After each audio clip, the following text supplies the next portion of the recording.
the members' business debate on motion number 5871 in the name of Bob Doris on Kurdish contribution to Scotland, remembering Halabja. This debate will be concluded without any questions being put, and I would invite members who wish to speak in the debate to press the request to speak buttons as soon as possible. Mr Doris, if you'd like to open the debate, please, 7 minutes. Thank you, Presiding Officer. I would like to begin by welcoming my Kurdish constituents from Glasgow, in particular a young man, Mr Shaka Sata, who has inspired me to secure this debate in Scotland's National Parliament. It may be a politician opening this debate, but it's very much the Kurds of Glasgow that have brought this to the Parliament here this afternoon.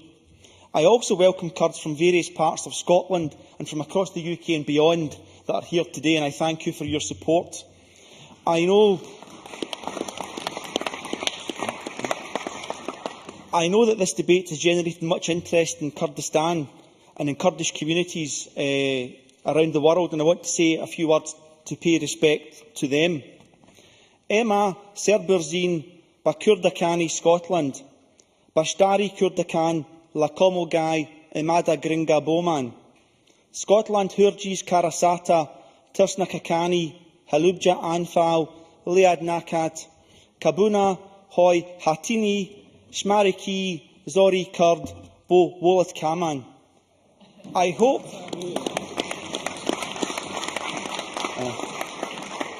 Presiding Officer, I hope I said we are proud of Scotland's Kurds. Their contribution to our society is valued by our nation. Scotland will never forget the horrific events at Halabja and the brutal Anfal campaign that brought many Kurds to our shores. This debate is an opportunity to pay tribute and thanks to them and for all they do for Scotland.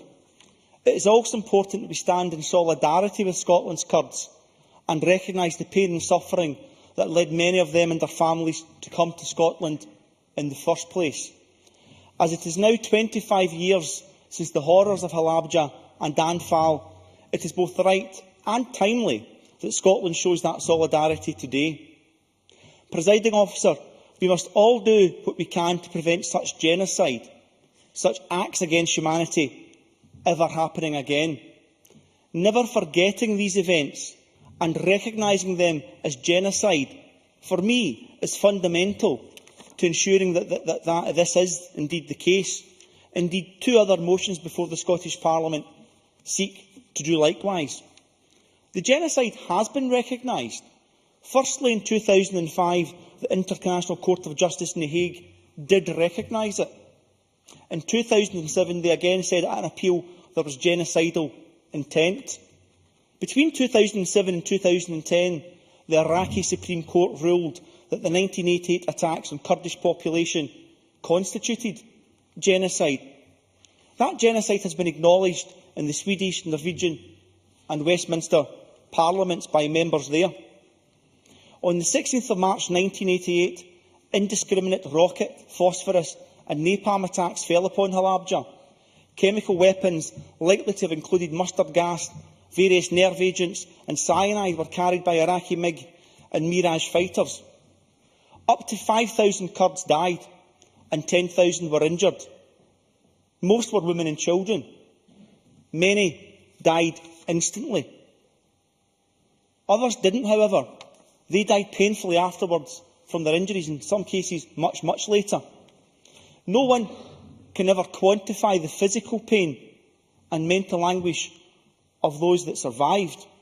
However, the long-term effects, they can be quantified, such as, for instance, Presiding Officer, higher probabilities of miscarriage, infertility, birth defects, blood malignancies and cancer. Al-Anfal in 1988 was part of wider attacks on Kurds over a 2-year period, from March 1987 to April 1989. Kurds were forced to endure great pain during this period. This evil campaign was led by Ali Hassan al-Majid, notoriously known as Chemical Ali, Saddam Hussein's first cousin. The scale of the horror was massive. Thousands, perhaps 90% of all Kurdish villages in Iraq were destroyed. Official figures document 100,000 persons disappearing in 1988 alone, although some Kurdish sources claim that could be as high as 182,000. Those abducted or arrested were often sent to concentration camps, where women and children were separated from military-aged men, as were the elderly and infirm. Presiding Officer, many Kurds across the world, many displaced because of these very events, live with the memory of these atrocities. For younger Kurds in Glasgow and elsewhere, they have heard of these stories, of these events, and it's vitally important that the younger generation grow up in the knowledge and understanding of the suffering of the last generation, and I know that many of them certainly do. However, it is not just Kurds that should remember such terrible events. It's all of us. Before today's debate, Fergus Ewing MSP told me about his work with Kurds in Glasgow in the late 1980s and early 1990s. He recalls attending a ceremony in one of Glasgow's large parks. In Queen's Park, a tree was planted by Kurdish families to remember those whose lives were lost at Halabja. That small gesture, a small gesture in itself, is a powerful symbol of solidarity with Glasgow's Kurds and Kurds everywhere. I am sure that there have been similar events across Scotland over the years, remembering Halabja and Anfal, and perhaps the Scottish Government can consider how to support such future activities in a coordinated fashion. I said that such genocide must never be allowed to happen again. Looking at the world, we see how troubled it can be. Remembering the pain and suffering of history is crucial to that, but so is how people respond. Peace and mutual respect are vital ingredients to that response also.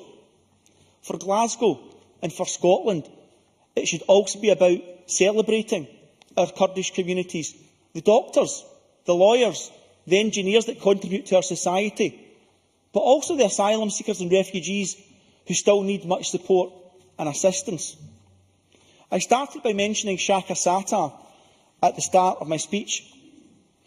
His response to these atrocities when he came to Scotland as a boy was to grow up steadfast in the belief that helping his community in Glasgow was how Shaka could play his part in ensuring some form of positive legacy from such terrible, terrible crimes.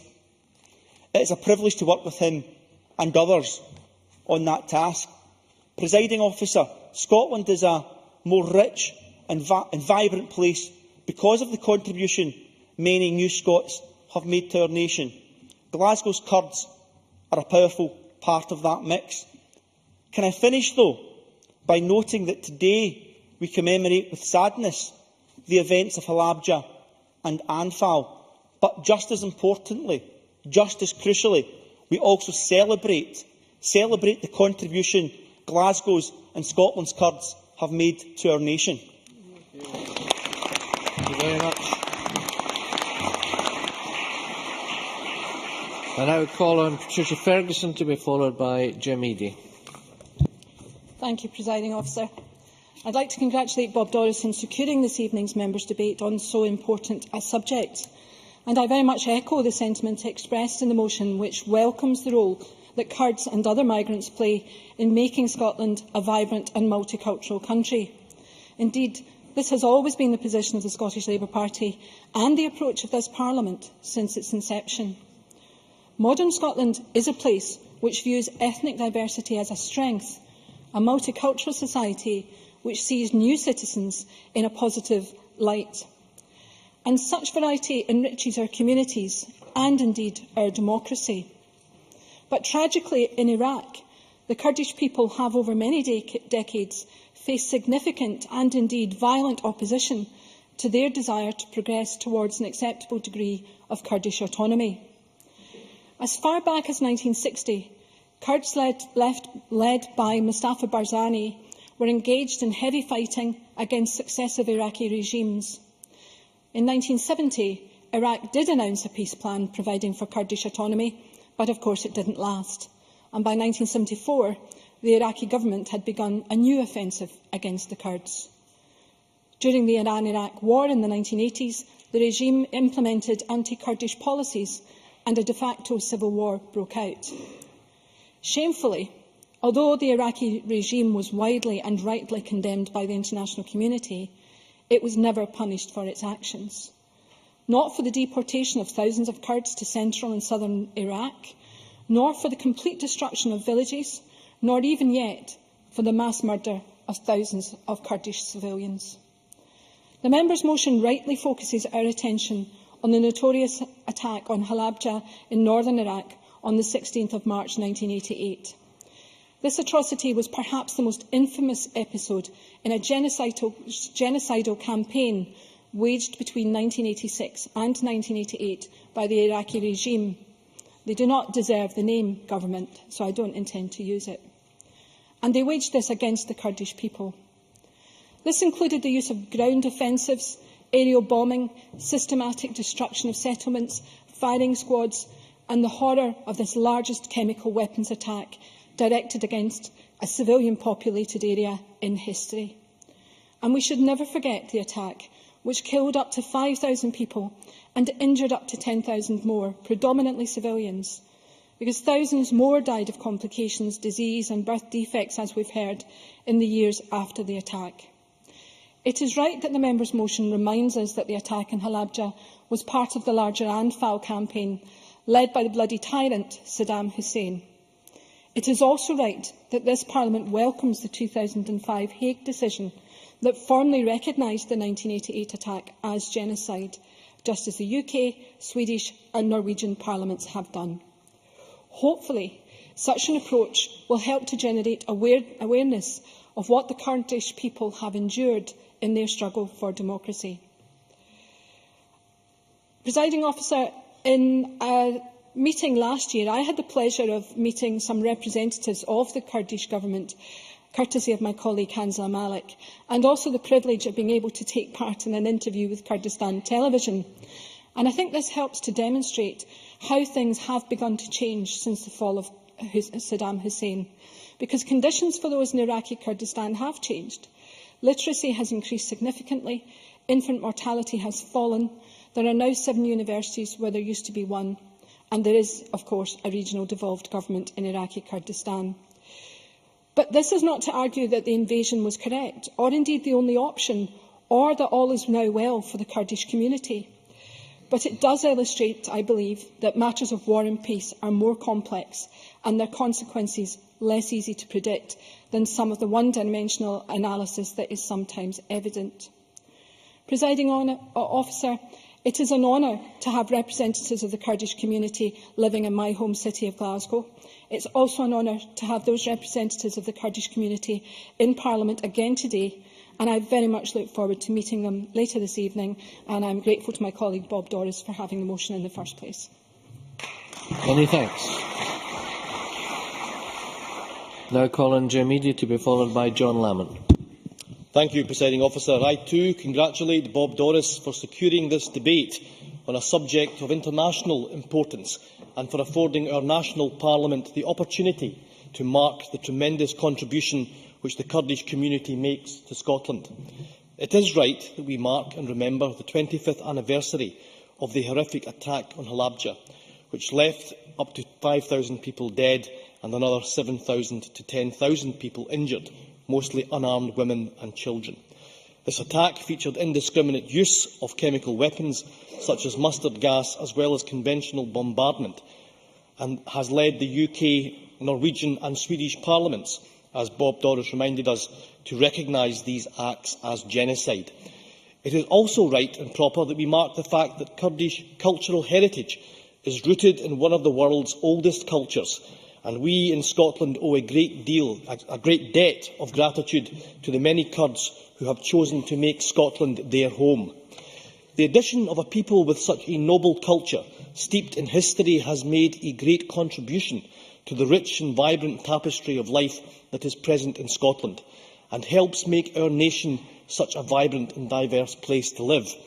The Kurdish people are the largest national minority in the world that has no homeland, but we in Scotland can be proud of the fact that, according to the Kurdish Cultural Association, over 2,000 Kurds have chosen to make Scotland their home. As Kurds around the world have recently celebrated the festival of Nowruz, the Kurdish New Year, last week, I would like to offer my sincere thanks to all Kurds present here today and throughout Scotland for the contribution they make to the country they now call home. I am proud to have members of the Kurdish diaspora within my own constituency, a people that are renowned for their hard work as well as their tenacity in the face of adversity and brutality. Around the world, the Kurdish culture is famous for its ancient history and distinct culture, transmitted through art, dance and song, and despite a long history of oppression that includes the banning of the written and spoken Kurdish word, the Kurdish people have a rich literary history. However, the defining trait of Kurdish culture is their language, which until very recently was brutally suppressed. And despite this oppression the Kurdish people have faced, they continue to speak their language, in which Bob Doris opened this debate. Scotland is a country that celebrates cultural diversity, and this is particularly true in our cosmopolitan capital. We are proud that the Edinburgh Kurdish Society have been based here since 1993, and we benefit greatly from the addition they make to the local community. One recent event saw the Edinburgh Kurdish Society open their doors to people of all cultures and creeds to share ideas and discuss how greater links could be forged between the many cultures that are present in Scotland. There are many similarities between our two lands that we recall this evening, not least the fact that the Kurdish national dish of saroup, made from all the best bits of a sheep, sewn up with various herbs and spices, bears more than a passing resemblance to our own national delicacy. As was pointed out by Bayan Sami Abdul Rahman, the Kurdish regional group's High Representative to the UK, we both have a population of 5 million. We too are proud of our highlands and landscapes. We have devolved administrations and are rich in natural resources. The Scottish Government have been proactive in fostering close ties between Kurdish and Scottish officials. Meetings between the First Minister and Karim Sinjari, the Kurdistan Regional Government's Interior Minister, focused on developing areas of future cooperation, from education, health, policing, energy and business to culture and heritage. Scotland has already provided some police training in Kurdistan, and Mr Sinjari and Cabinet Secretary for Justice, Kenny McCaskill, have already discussed ways to take this forward and to widen cooperation. Presiding Officer, once again I congratulate Bob Doris for bringing this debate to the Chamber, and along with members of all parties look forward to deepening the relationship between the Scottish and Kurdish peoples and to embracing the Kurdish community as a vital and valued part of a vibrant and multicultural Scotland. Many thanks. Now call on John Lamont to be followed by Hەnزەڵە Malik. Thank you, Deputy Presiding Officer. And I too begin by congratulating Bob Doris for securing this evening's debate, as well as welcoming those in the gallery who have travelled here to be with us in the Scottish Parliament tonight. I must say, however, that it is with mixed emotion that I make my speech this evening. Reflecting on the atrocities, such as those systematically inflicted on the Kurdish people since the early 1980s, is never something to savour. However, this evening's debate provides us with an opportunity to remember those crimes, to learn the lessons that we can, and importantly, to celebrate the Kurdish people, their future and their contribution to Scotland. Firstly, Deputy Presiding Officer, to remembering, it's 25 years and 10 days ago that the skies above Halabja rained bombs, both conventional and chemical, on its innocent inhabitants. An estimated 5,000 civilians were massacred over the two-day bombardment, with a further 10,000 injured, some of which in the most unimaginable ways. Of course, the massacre at Halabja was just one part of the Anfal campaign, during which, at the behest of Saddam Hussein, some 180,000 Kurds lost their lives between 1987 and 1989. It is right that we remember these outrageous atrocities, and it is for this reason that I recently lodged a motion in this Parliament, for this Parliament, to remember the struggles of the Kurdish people and to formally recognise the genocide committed against them. I am pleased that so many members supported that motion. I also think that it's a tribute to the Scottish Parliament, as well as an indication that we take the Kurdish population and their interests, both at home and abroad, seriously, that the formal recognition of the Anfal genocide was also the subject of motions by both Labour and the SNP. Deputy Presiding Officer, today is a significant and symbolic occasion on which the Kurdish genocide can receive further parliamentary recognition. Secondly, Deputy Presiding Officer, I turn to the lessons that we can learn from the events in Kurdistan over the past 25 years. And now, as all of us here tonight will surely agree, there are profound lessons to be learned at that. For my own part, the Kurdish experience confirmed my belief that human nature is incompatible with totalitarianism, and that only when a people are liberated from tyranny can they progress, prosper and flourish. Presiding Officer, this brings me to my third point. What can we celebrate 25 years on from Halabja and the Anfal campaign? Since liberation in 1991, in Kurdistan we have seen democracy flourish, the economy prosper, civil society blossom and the regeneration of its civil rights and liberties. Kurdistan now has 7 public universities bringing higher education to its citizens. It has a stable and democratically elected parliament with a percentage of women representatives similar to the level here in this parliament.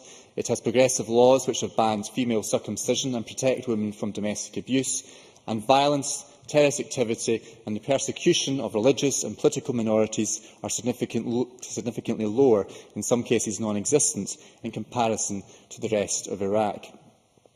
Deputy Presiding Officer, all of these serve to underline Kurdistan's place as a progressive beacon in the Middle East. And tonight serves as an opportunity to celebrate Scotland's links with Kurdistan, both internationally in the relationship between our two parliaments and governments, but also nationally with Kurds who live and work in Scotland. Deputy Presiding Officer, we must never forget the atrocities committed against Kurds, atrocities which led the head of the Iraqi Graves Commission to remark that there is another Iraq buried under Iraq. Tonight's debate allows us to remember, to learn and to celebrate. Thank you.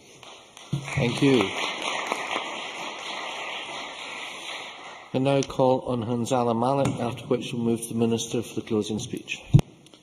Presiding Officer, I first of all want to thank Bob Doris in achieving today's debate. And I would like to start with the words Bismillahir Rahmanir Rahim. For the record, it means in the name of God, the benevolent and merciful. And Assalamu Alaikum, meaning peace be upon you all, in particular our guests today in the Chamber, but more importantly, brothers and sisters back home. I too would like to add my voice to urge the Scottish Government to formally recognise the genocide against the people of Iraqi Kurdistan and to encourage the European Union and the United Nations to do likewise, as many others seem to have escaped prosecution. This will enable the Kurdish people, many in Scotland, to feel a sense of achievement and justice for their loss.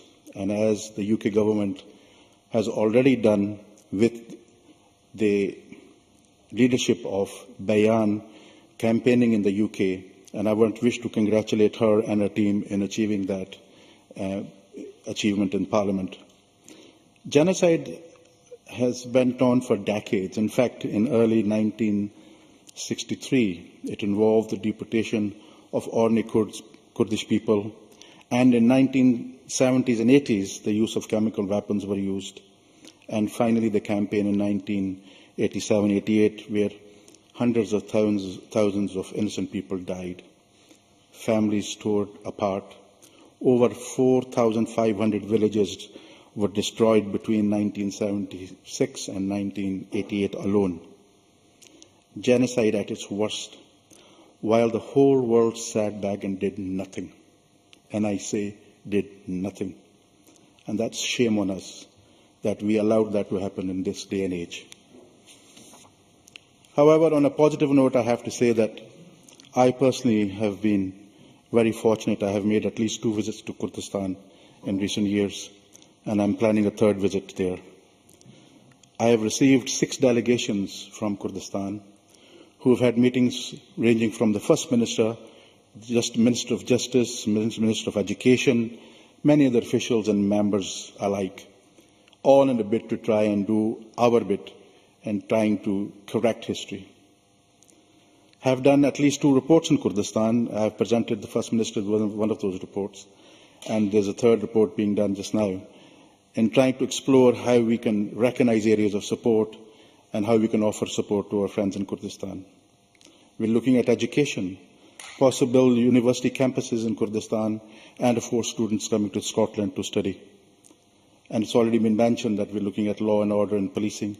I had the privilege of visiting the training centre in Erbil, and I have to say that I was very impressed with the level of training and, more importantly, the feel that I was getting from young students who actually felt an ownership, and they were feeling that they can actually work with their community rather be dictated and be abused by the police force. A new concept in policing. We also looked at water supplies and water treatment issues, gas and oil energy exploration. And finally, Presiding Officer, we are now exploring the possibility of ministerial visits to Kurdistan. Once again, in a bid to try and bridge the gaps between our communities. Kurdistan is very similar to Scotland, approximately 5 million population, a mountainous region. But the shame of all of this is that the genocide that took place, it was the innocent people that suffered. People who were trying to make a living, scratching a living on barren, hard land with no irrigation facilities, targeted from poison gas and weapons. I still can't understand how they got away with it. I still don't understand why we human beings allow this to happen internationally. Of course. Mr Malik for giving way. I agree with all the sentiments expressed by Hänzəڵə, Malik. The European Union and the United Nations were mentioned.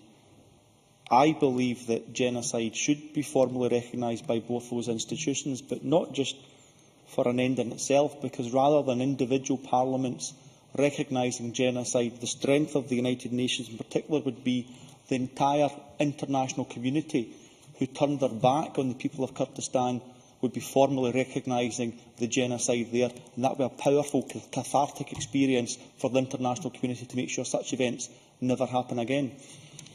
Hänzəڵə, Malik. Thank you for that contribution. I agree with you, and that's the reason why I suggested that we need to ensure that the UN actually takes this on board, because we continuously see genocide taking place around the world, and I think we really need to say enough is enough, and we really need to learn lessons. And I think young parliaments like the Scottish Parliament has an important role to play to add its voice to all the world governments to say, we too wish this to happen. We too want you to take this on board. Thank you very much. Thank you very much.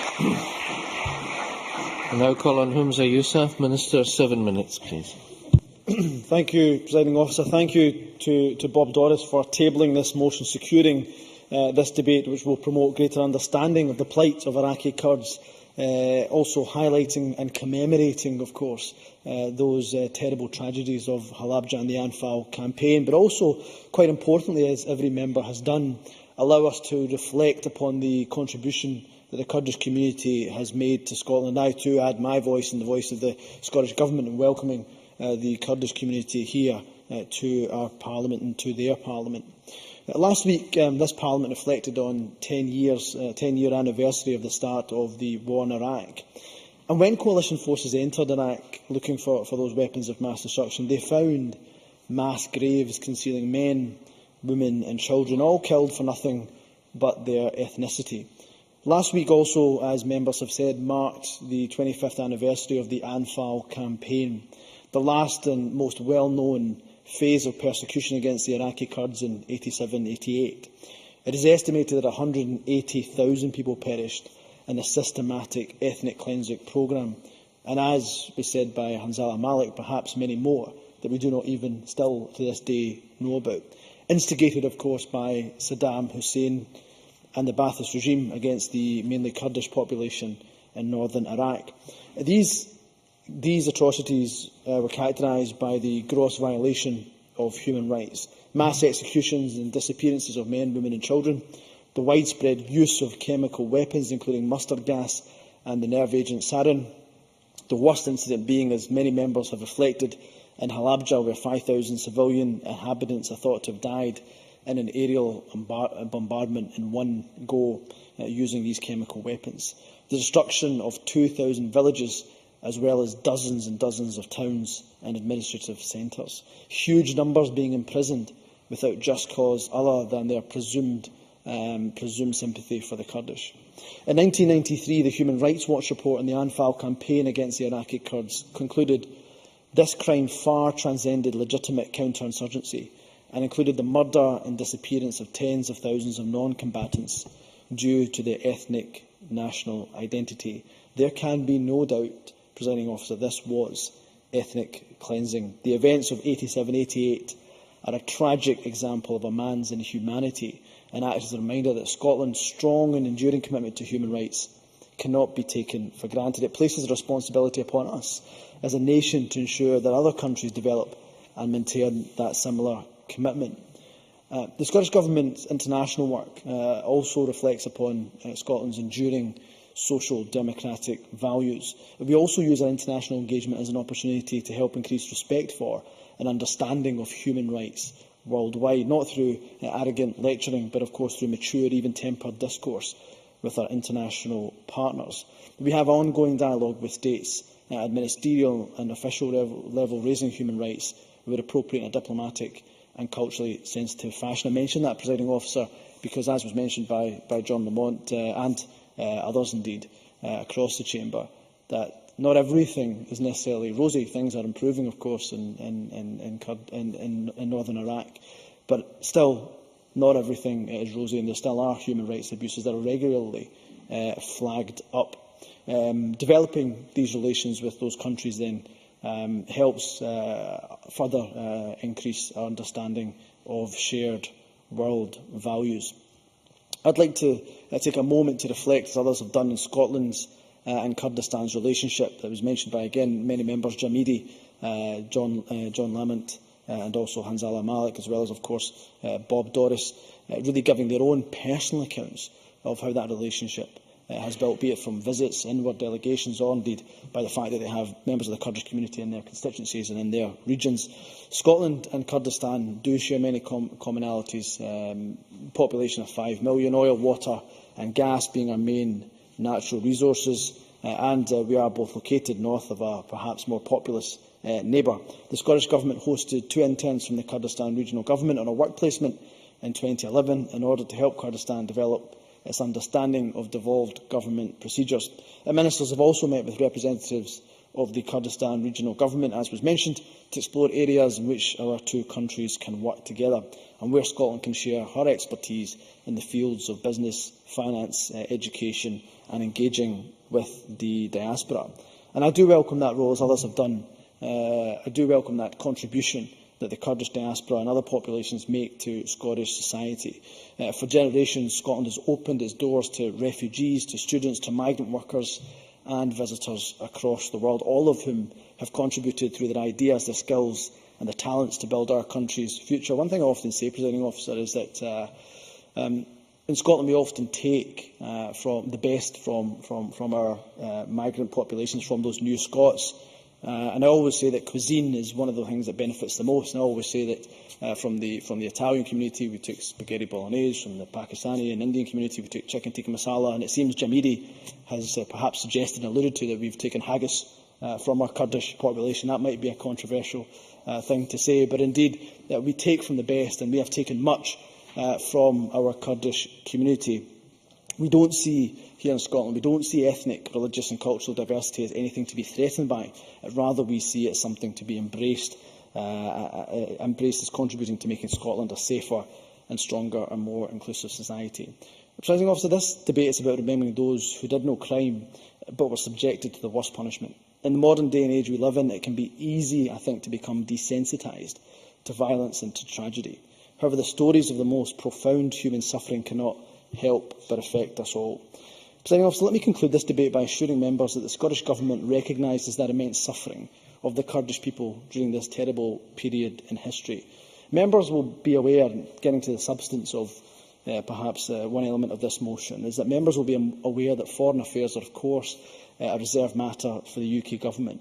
But I am pleased that the Scottish Government will be passing this motion, be debating this motion with consensus from across the parties that welcomes the 2005 Hague decision that formally recognised the 1988 attacks as genocide, and that actually the decisions and joins this Parliament also joins in with the UK Parliament, the Norwegian Parliament and the Swedish Parliament to do the same.